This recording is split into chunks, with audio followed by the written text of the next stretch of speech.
Karl-Martin, Võrumaa talveralli kiirem esiveoline, ma usun, et selle saavutusega võib siin täitsa rahul olla. Ja me oleme ikka väga-väga rahule ja pinget jätkus ikka viimaste katseteni ja me oleme väga tänulikud Mikko Vaninemäele, kes meile väga kõva konkurentsi pakkus ja me oleme väga õnnelikud. Kuidas sa üldse oma ralli siin kokku võtad, et sa oled nüüd sel aastal Peugeot 208 R2 autoga, mis on hoopis teine tehnika võrreldes sellega, mis eelmine aasta sõitsid, sa oled saanud siin sõita ka. Kuidas see Võrumaa oli selline keeruline ralli või kuidas sa ise ütled selle kohta kõige paremini? See oli päris mõnus ralli, et mulle täitsa sobis. Esimesed katsed läksid päris hästi, aga vahepeal tuli viperdusi sisse ja 7. katsel, kui ma ei eksi, oli väike äredam hetk, aga me tulime ilusti selle eest lõpuni ja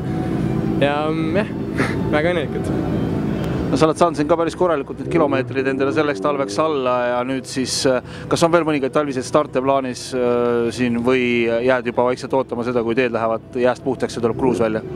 Praeguse hetkel ei ole midagi rohkemat plaanis, et jääme ootama, kuni suvised rallid hakkavad.